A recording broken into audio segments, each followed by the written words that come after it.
Assalamualaikum warahmatullahi wabarakatuh. Salam sejahtera bagi kita semua. Perkenalkan, nama saya Sri Wardani dari Program Manajemen Fakultas Ekonomi dan Bisnis Universitas Langlang Buana dengan NIDN 0421077903. Pada kesempatan kali ini, saya akan mempresentasikan salah satu rancangan pembelajaran semester atau RPS mata kuliah yang saya ampu, yaitu Manajemen Sumber Daya Manusia. Dalam rangka unjuk kerja Tridharma Perguruan Tinggi di bidang pembelajaran, dalam pendeskripsian mata kuliah ini tentunya didasarkan pada DIA, yaitu Delivery, Interaction, and Assessment. Adapun deskripsi mata kuliah Manajemen Sumber Daya Manusia adalah mata kuliah ini mempelajari mengenai fungsi dan ruang lingkup SDM, perencanaan SDM, SDM berbasis kompeten, analisis perancangan jabatan, desain pekerjaan, perencanaan SDM, rekrutmen dan seleksi, training and development, penilaian kinerja, sistem penilaian, maintenance SDM, kompensasi, manajemen konflik dan stres, K3 dan proteksi SDM, hubungan industrial, undang-undang ketenagakerjaan, PHK, kepemimpinan, budaya organisasi, dan terakhir konsep SDM strategi. Deskripsi sumber daya manusia, mata kuliah Manajemen Sumber Daya Manusia ini merupakan rumpun mata kuliah program studi MKPS sehingga wajib diambil oleh mahasiswa pada semester ganjil program studi manajemen. Mata kuliah ini memiliki bobot 3 SKS dan diberikan kepada mahasiswa semester 3. Capaian pembelajaran pada mata kuliah Manajemen Sumber Daya Manusia ini meliputi komponen sikap, pengetahuan, keterampilan umum, dan keterampilan khusus yang tentunya diturunkan dari profil lulusan program studi. Adapun capaian pembelajaran ini meliputi bertakwa kepada Tuhan Yang Maha Esa, mampu menunjukkan sikap religius, menunjukkan sikap bertanggung jawab atas pekerjaan di bidang keahliannya secara mandiri, mampu menunjukkan kinerja mandiri, bermutu, dan terukur, mampu mengambil keputusan secara tepat dalam konteks penyelesaian masalah di bidang keahliannya berdasarkan hasil analisis informasi dan data, mampu bertanggung jawab atas pencapaian hasil kerja kelompok dan melakukan supervisi dan evaluasi terhadap penyelesaian pekerjaan yang ditugaskan kepada pekerja yang berada di bawah tanggung jawabnya, menguasai dan mengimplementasikan teknik, prinsip dan pengetahuan prosedural tentang penggunaan teknologi informasi, keuangan dan finansial, teknologi peraturan, perundang-undangan, perpajakan, kriminalistik, hukum kepolisian, organisasi, tata kelola manajemen, pengendalian internal, dan kewirausahaan. Capaian pembelajaran mata kuliah CPMK yaitu mahasiswa mampu menjelaskan fungsi dan ruang lingkup SDM, mahasiswa mampu menjelaskan SDM berbasis kompeten, mahasiswa mampu menguraikan analisis dan perencanaan jabatan desain kerja, mahasiswa mampu mengklarifikasi perencanaan SDM, mahasiswa mampu mengonsep rekrutmen dan seleksi, mahasiswa mampu mengonsep pelatihan dan pengembangan, mahasiswa mampu mengonsep penilaian kinerja, sistem penilaian dan evaluasi, mahasiswa mampu mengonsep maintenance SDM, mahasiswa mampu mengonsep kompensasi, mahasiswa mampu menguraikan manajemen konflik dan stres, mahasiswa mampu menguraikan K3 dan proteksi SDM, mahasiswa mampu memperinci hubungan industrial, undang-undang ketenagakerjaan, PHK atau integrasi, mahasiswa mampu merinci kepemimpinan dan budaya organisasi, dan mahasiswa mampu merinci dan merumuskan konsep SDM strategi. Dalam materi perkuliahan, fungsi dan ruang lingkup SDM berbasis kompeten, analisis dan perancangan jabatan, desain kerja, klarifikasi perencanaan SDM, konsep rekrutmen dan seleksi, konsep pelatihan dan pengembangan, penilaian kinerja, sistem penilaian, dan evaluasi. Setelah itu ujian tengah semester. Lalu konsep maintenance SDM, konsep kompensasi, manajemen konflik dan stres, K3 dan proteksi SDM, hubungan industrial dan undang-undang ketenagakerjaan, PHK atau integrasi, kepemimpinan dan budaya organisasi, konsep SDM strategik, lalu ujian akhir semester.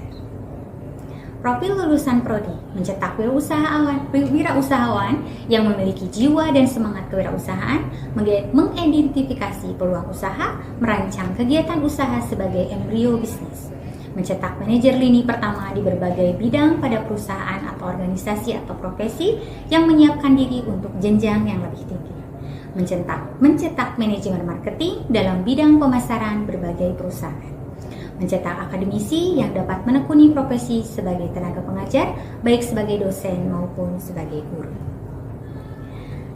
Berbagai komponen pada RPS ini juga disampaikan ke mahasiswa pada saat awal perkuliahan, pada saat pembuatan kontrak kuliah, yaitu perencanaan perkuliahan yang disepakati antara dosen dan mahasiswa. Selanjutnya saya akan menunjukkan salah satu video perkuliahan yang sudah saya lakukan. Assalamualaikum warahmatullahi wabarakatuh. Waalaikumsalam warahmatullahi wabarakatuh. Selamat sore, kita akan mulai di mata kuliah manajemen sumber daya manusia, dan untuk hari ini kita akan membahas tentang rekrutmen. Ya, ada yang tahu di sini rekrutmen apa? Ya, betul, penerimaan calon atau mencari dan mendapatkan pelamar yang memang pantas untuk mengisi jabatan yang kosong. Ya. Nah, ini untuk definisinya, proses untuk mencari dan menarik pelamar yang berkemampuan untuk diseleksi menjadi karyawan sesuai dengan posisi yang dibutuhkan. Proses rekrutmen ini dimulai dengan mencari calon pelamar dan berakhir dengan mencari calon pelamar dan berakhir dengan diserahkannya surat lamaran kerja pelamar ke organisasi yang melakukan rekrutmen. Setelah rekrutmen, proses selanjutnya penyeleksian pelamar kerja hingga terpilihnya pelamar kerja tersebut menjadi karyawan untuk mengisi posisi yang dibutuhkan. Biasanya organisasi atau suatu perusahaan itu akan membuka lowongan pekerjaan di mana ada posisi-posisinya yang kosong.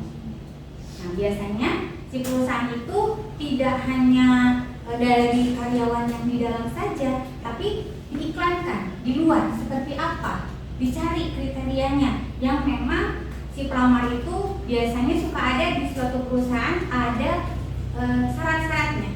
Diperlukannya apa nih? Pria, wanita dengan umur sekian, biasanya seperti itu.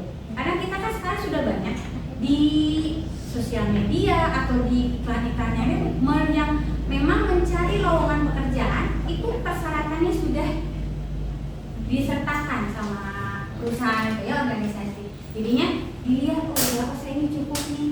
Rata-rata kalau misalkan perusahaan atau suatu organisasi mencarinya yang belum menikah misalkan, ya. Karena kalau sudah menikah tuh ribet. Nanti ada alasan banyak izinnya, ada alasan anak lah, apalah, inilah, itulah gitu. Jadi kebanyakan perusahaan yang memang pelamarnya itu diinginkannya masih single dan masih muda. Kenapa milihnya masih muda? Di kisaran umur sekian sampai sekian misalkan di dalam persyaratannya. Karena memang dibutuhkan yang energi, nggak hanya duduk di depan komputer aja.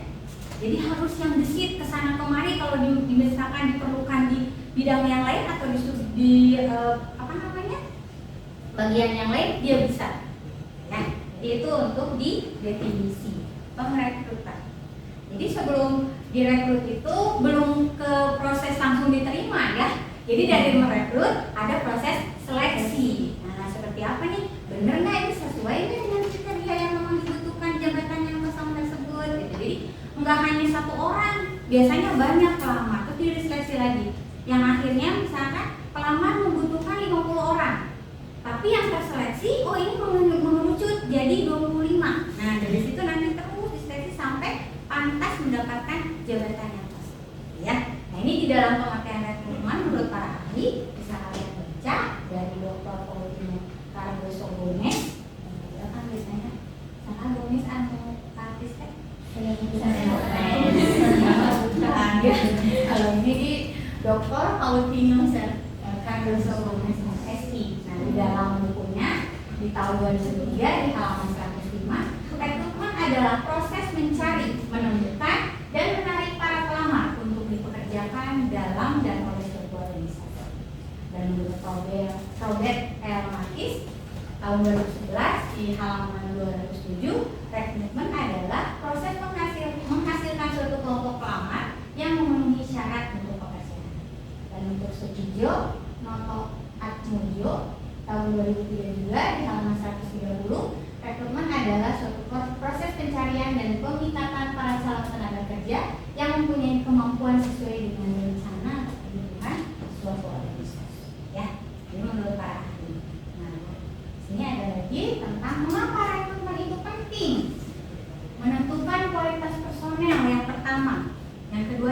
menghindari gangguan operasi.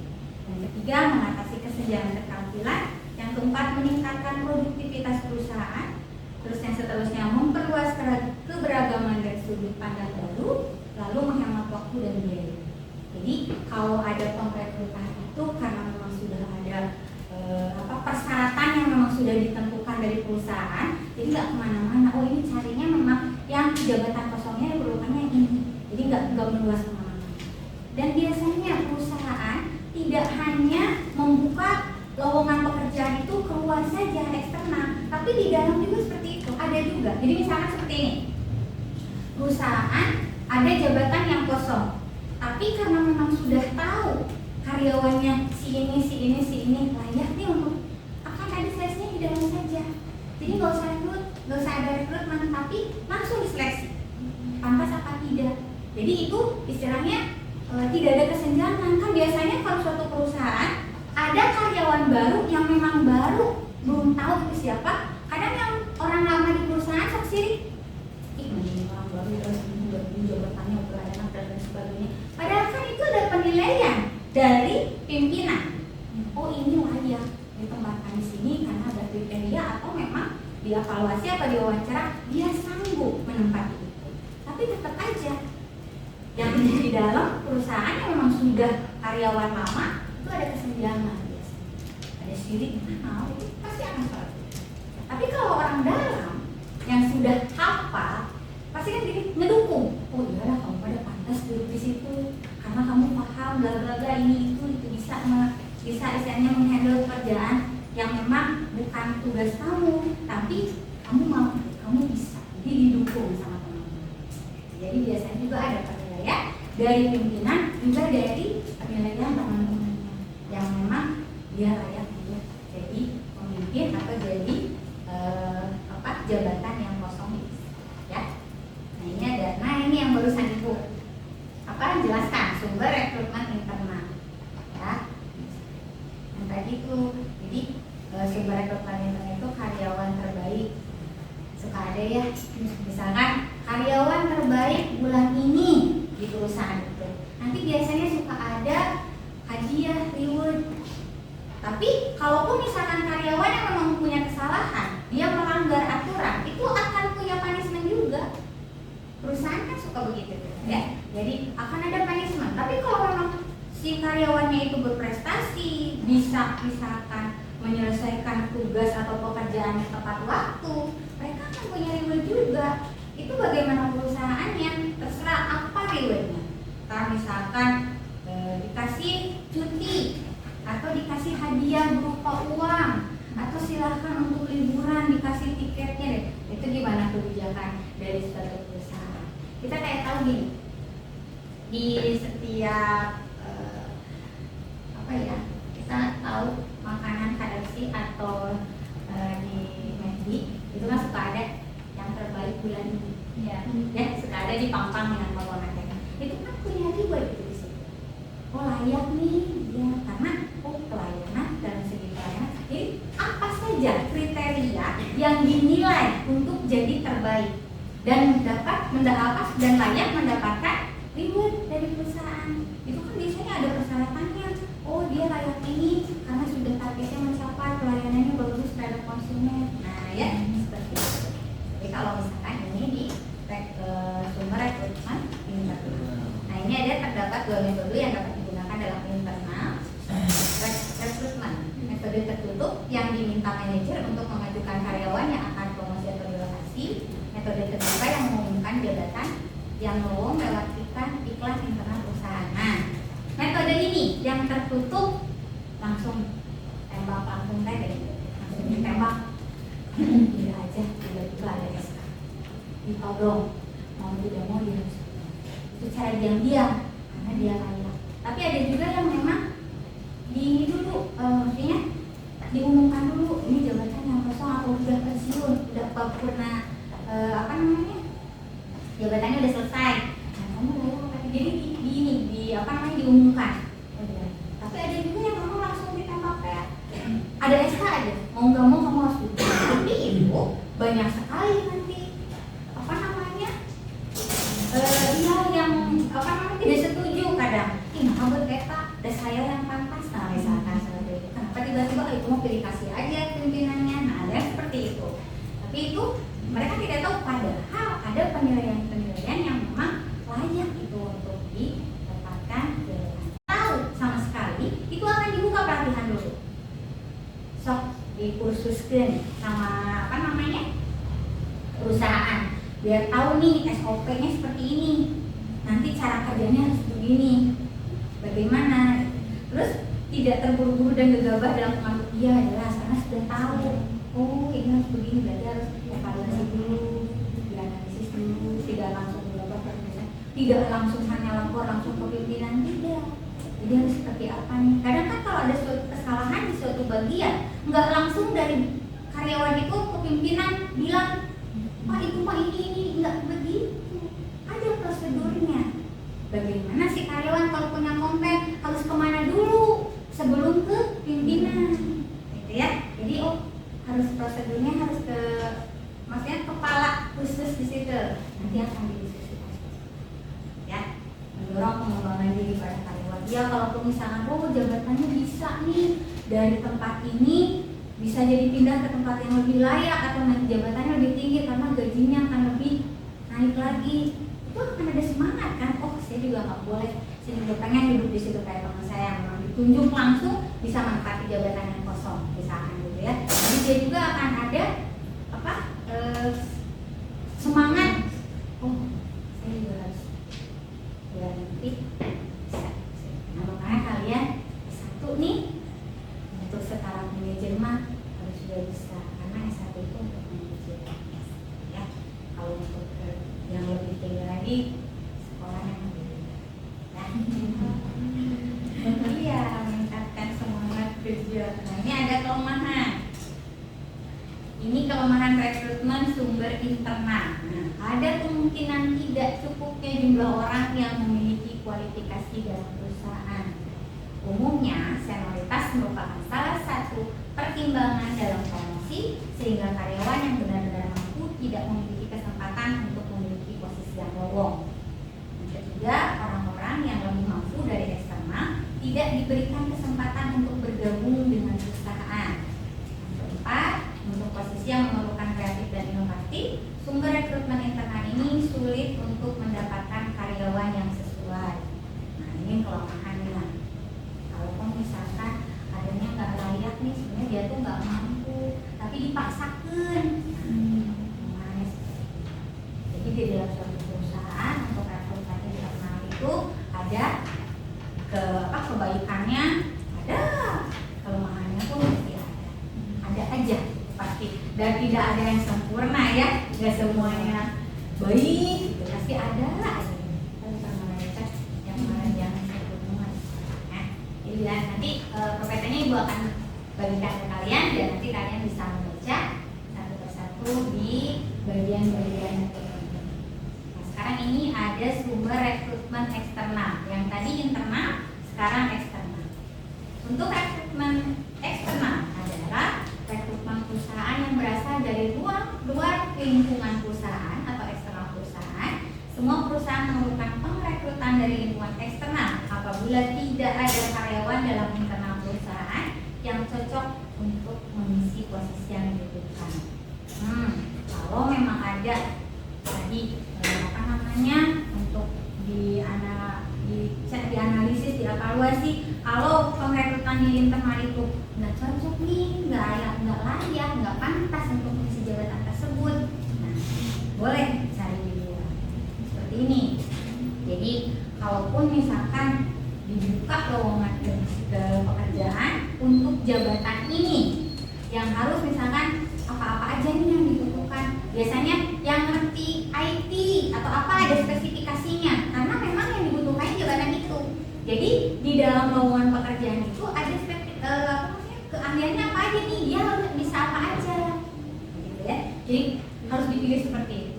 Jadinya kalau misalkan nanti ini saya ada didukung dengan sertifikat pelatihan dan lain sebagainya, itu akan menguatkan kalau dia saya layak untuk jabatan tersebut. Atau misalkan dia punya pengalaman di tempat kerja yang sebelumnya, saya pernah di jabatan ini, pekerjaannya sama seperti ini, saya pernah loh, saya juga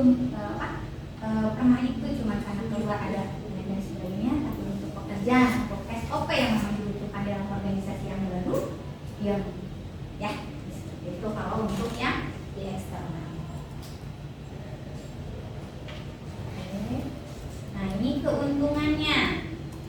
Yang pertama, bisa mendapatkan personal yang cocok untuk pekerjaan, karena tadi kriteria-kriterianya sudah dipastikan. Terus membawakan ide untuk teknik baru. Kenapa dia membawakan ide? Karena dia sudah punya pengalaman dari perusahaan sebelumnya. Ya, kalau memang sudah pernah, oh itu nggak bagus loh kalau ditempelin di ini. Tapi ini ada inovasi nih yang memang nanti akan ada perubahan di dalam organisasi yang baru ini, ada perubahan yang lebih baik. Jadi ada ide-ide kreatif, inovatif, misalkan ya kan sekarang orang-orang tuh dituntut untuk itu ya, harus berinovasi, nggak mau itu aja ya. Jadi harus berinovasi, ide yang baik. Nah ini ya, cocok untuk perusahaan yang sedang berkembang dan memerlukan banyak pekerjaan. Bosan itu aja, tahu orangnya kerjanya lelet dan lain sebagainya. Kalau ada orang baru, kayaknya semangatnya loh. Misalkan ya, satu contoh, satu perusahaan di dalam kelompok pekerjaan satu ruangannya itu laki-laki semua, ya semangat kan? Bisa dilakukan dulu, gitu kan? Nah, tempelilah perempuan, anu gelis, bahenol, anu gemoy, misalnya ya. Nah, itu kan jadi semangatnya beda. Wah, kerjanya nih harus pagi-pagi nih datangnya karena dia yang gemoy, si bohai. Gitu. Jadi memang harus ada penyemangat nih, jangan itu aja. Atau enggak perempuan tiba-tiba pangkas setna. Ini nggak apa-apa, itu kan jadi penyemangat. Saya kerja tuh jadi senang Pak, karena dia ada opa-opa di ruangan saya. Karena kan sekarang lagi musim Korea ya, ada opa-opa nih di ruangan saya, semangat kerjanya luar biasa. Nah seperti itu ya, cuma contohnya. Karena memang ada juga, Irma udah penurunan semangatnya udah luar biasa nih, kayaknya harus ada nih. Jadi pimpinan juga ngeliat,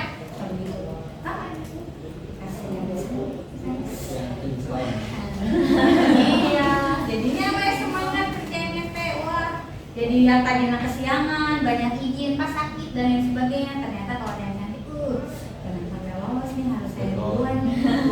Coba kerjanya niat modus tuh. Tapi kan setidaknya ada semangat kerja dan tanggung jawab untuk pekerjaan. Setidaknya kayak gini, target. Kan biasanya dalam suatu pekerjaan itu harus punya target. Pekerjaan ini harus selesai hari ini.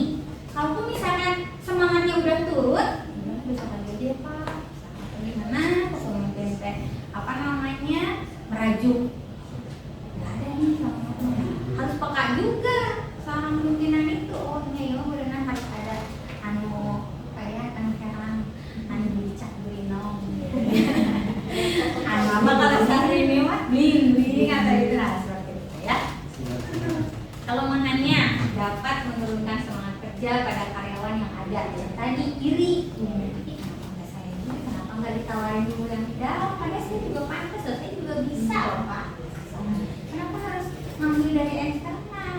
Saya juga mampu, saya juga bisa. Ya, jadi nggak semangat karena ada orang baru. Menyebabkan kurang kompaknya antara pekerja baru dengan pekerja lama. Oh iya, itu. Karena kan biasanya suka ada gap-gapan, ada bestie-bestian. Kalau memang pekerjaan circle-circle ya. Jadi semua orang baru lah, gak usah dideketin. Nah ini memerlukan biaya pengiklanan pada media, ujian dan interview. Ya, kalau memang itu harus ada biaya iklan. Iklan itu nggak hanya di televisi, di sosial media, sebagainya itu pasti akan ada. Kalau memang, tapi memang kalau iklan seperti itu membutuhkan biaya yang perusahaan juga harus menyediakan. Itu agak lumayan dan memang prosesnya dari perekrutan, seleksi, wawancara itu udah waktu. Oke. Nah ini metode rekrutmen eksternal. Perusahaan pada umumnya menggunakan beberapa strategi dan metode dalam merekrut tenaga kerja. Nah ini iklan, job service. Salah satu cara yang beberapa strategi dan metode dalam merekrut tenaga kerja. Nah ini iklan, job service. Salah satu cara yang paling umum untuk rekrutmen eksternal adalah menggunakan iklan yang dicetak di koran lokal, nasional maupun internasional. Selain media cetak, koran, majalah, tabloid, iklan untuk menarik pelamar juga dapat dilakukan pada media lainnya seperti televisi, radio, website, media sosial seperti Facebook, Twitter. Nah, biasanya pada itu ya koran masih ada sih, tapi udah jarang dibeli. Padahal butuh koran. Ya kalau kita dulu apa di koran, kalau dulu kan kita masih mau baca koran, kalau sekarang enggak. Tabloid juga enggak, sekarang mah di internet juga udah lebih up to date dibanding majalah. Kalau dulu zaman ibu ya masih ada majalah. Kalau zaman ibu mah majalah aneka ya, gadis, bobo anak kecil, bobo sama gadis. Jadi apa namanya, tabloid itu, majalah itu masih laku. Tapi kalau sekarang udah enggak, beda. Zaman sekarang itu enggak, malah baca itu udah males ya. Beli buku yang ibu tahu, toko buku banyak yang tutup karena memang konsumennya jarang sekali gitu. Karena udahlah di internet juga ada, tinggal beli aja. Atau misalkan usah beli buku lah, lihat aja di e-book. Nah seperti itu. Jadi nggak punya nih sekarang, jarang-jarang nih anak-anak sekarang yang koleksi buku, karena memang kayaknya buku teh asal banget nih skincare. Main skincare sekarang daripada beli buku skincare, coba di TikTok misalnya dia ini bagus ya, ini nggak mau. Padahal iklan itu suka ada di sini ya. Apalagi sekarang kalau media sosial Facebook dan Twitter ya, biasanya yang lulusan S1, yang lulus graduate, saya lowongan kerja, saya ya info lokal, gitu ya. Iya, aduh ya, saya mau. Tapi biasanya universitas juga menyediakan, ada di sini bagian pusat pengembangan karir yang memang ada penempatan kerja. Jadi si mahasiswa akan mendapatkan informasi perusahaan-perusahaan mana saja yang diperlukan mahasiswa atau lulusan yang fresh graduate. Nah, kadang kalau misalnya sudah terpercaya, kayak Unla alhamdulillah sudah dipercaya sama Bank BRI. Malah mereka yang minta, bukan kita yang nyari. Karena kebagian PPK, Pak Ganjar maaf, ada yang ini. Bukan kan juga liris. Karena ini yang dibutuhkannya di teller, karena kan di depan. Nah, biasanya itu. Jadi banyak sekali lulusan Unla ya bekerja. Dan sekarang juga sudah meluas, ada di BNI, ada di BCA, ada di Majelis. Tapi sebelumnya itu kebanyakannya Bank BRI. Dia sudah meminta.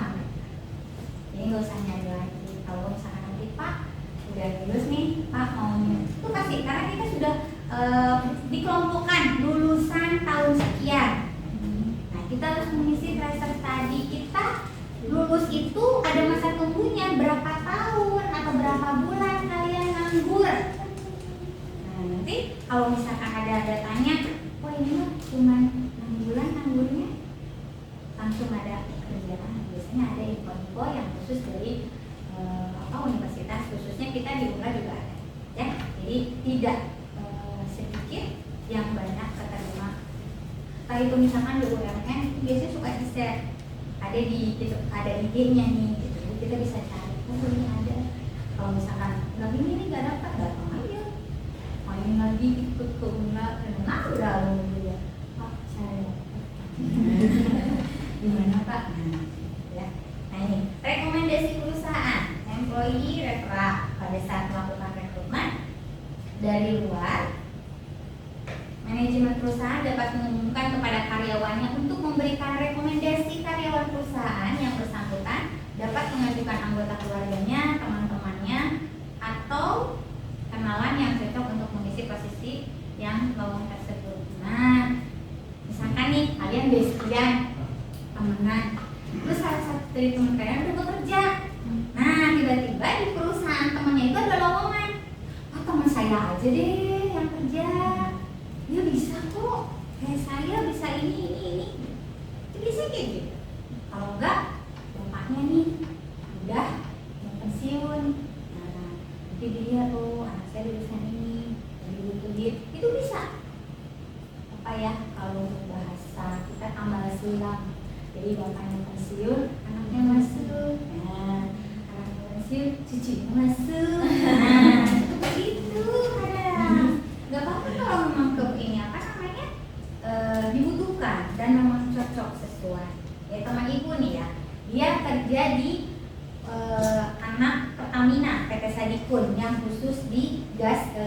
sama aspal. Nah, itu selalu ada nggak mahasiswa yang lulusan sekarang yang bisa ini? Oh iya, nanti dicariin. Terus suka gitu. Kalau enggak, ya dia akan menawarkan dulu karena dia alumni. Nah, biasanya suka ada lowongan nih. Jangan dibuang dulu karena saya lulusan, saya alumni, jadi ditawarkan ke alumni yang memang ya sudah jadi alumni. Nah, itu ada yang seperti itu. Nah ini yang ketiga, perusahaan penyedia tenaga kerja atau employment and recruitment agency. Banyak sekarang kan agensi-agensi yang memang membantu untuk mencari pekerjaan. Kalau misalkan kayak di sini nih ada pelayaran sepertinya harus anaknya di luar negeri. Ada agensinya mau jadi apa? Nanti berangkat diurusin semua sampai dia berangkat visanya dan sebagainya. Banyak, nggak hanya di pelayaran saja, untuk pekerjaan yang lain juga itu ada agensi. Pembantu aja ada agensinya ya. Terus apa namanya? Babysitter ada agensi. Jadi akan kaliannya apa nih? Pasti bisa ngurus baby, asisten rumah tangga gitu ya. Kalau mau pembantu enggak, sekarang lebih keras lagi, lebih terhormat. Ya, nah ini ada lembaga pendidikan edukasional inklusi. Kasus-kasus tertentu perusahaan yang memerlukan tenaga kerja akan menghubungi sekolah-sekolah atau kampus untuk mendapatkan kandidat. Tadi kata ibu, amin dari perusahaan. Biasanya suka begitu. Ada aja, entah itu dari perusahaan mana yang memang ibu juga baru tahu, misalnya tiba-tiba datang. Terus nanti kalau ini. Ya kayak sekarang kalian waktu pas mau keluar dari SMA, perguruan tinggi swasta, pasti banyak brosur yang kalian terima. Nah, sama ini juga dari perusahaan-perusahaan ada yang minta nih, oh ini bagus nih, atau memang pengalaman ada karyawannya bagus ini lulusan ini, nah itu akan datang biasanya. Nah datangnya nggak langsung ke fakultas, biasanya dari universitas akan dikirimkannya ke bagian PTK. Tadi pusat pengembangan karir, di mana nanti yang dibutuhkan oleh suatu perusahaan atau organisasi akan datang. Ya. Oke, nah ini lembaga pemerintahan, Government Job Center. Nah, Job Center pada lembaga pemerintahan biasanya menawarkan layanan iklan. Kayak misalnya CPNS, nah udah tahu, udah terkenal. Yang mahasiswa itu udah apa? Oh di bulan ini ada pembukaan CPNS. Berarti saya harus lulus, saya harus wisuda di bulan Juli. Karena penerimaan PNS itu di bulan Juli. Karena kalau sekarang PNS itu tidak bisa persyaratan itu yang hanya SKL, yang apa namanya sementara, nggak bisa. Dia harus yang asli biasa. Ya. Jadi untuk BUMN atau dan lembaga pemerintahan lainnya biasanya beda dengan STAN ya. Kalau STAN kan masih sudah diarahkan, udah tiba-tiba jadi ASN aja, gitu kan. Kalau di sini kan biasanya perusahaan atau lembaga pemerintahan akan membuka, pasti akan ada lowongan. Entah iklannya di mana itu akan ada. Dan kita sudah tahu karena pemerintah sudah menentukan bulan ini ada penerimaan. Ya, seperti itu. Oke, strategi. Jadi yang terakhir ini di lembaga pemerintahan yaitu dokumen. Ya, jadi untuk rekrutmen ini materinya Ibu akan share nanti ke kalian. Dan untuk ringkasannya, di rekrutmen ini tidak hanya rekrutmen saja, ada proses lagi yang memang nantinya akan mengisi atau pantas mengisi jabatan itu. Ya, itu direkrut dulu, setelah itu diseleksi, setelah itu diwawancara, setelah itu baru layak apa tidaknya pelamar untuk menduduki posisi jabatannya. Ya, oke, demikianlah materi dari Ibu Nur hari ini. Terima kasih atas perhatiannya. Bila kita Hidayah, wassalamualaikum warahmatullahi wabarakatuh. Waalaikumsalam warahmatullahi wabarakatuh. Demikian pernyataan diri dosen dalam unjuk kerja Tridharma Perguruan Tinggi PDD UKT PT bidang pengajaran dari saya. Atas perhatiannya saya ucapkan terima kasih. Billahi taufiq wal hidayah. Wassalamualaikum warahmatullahi wabarakatuh.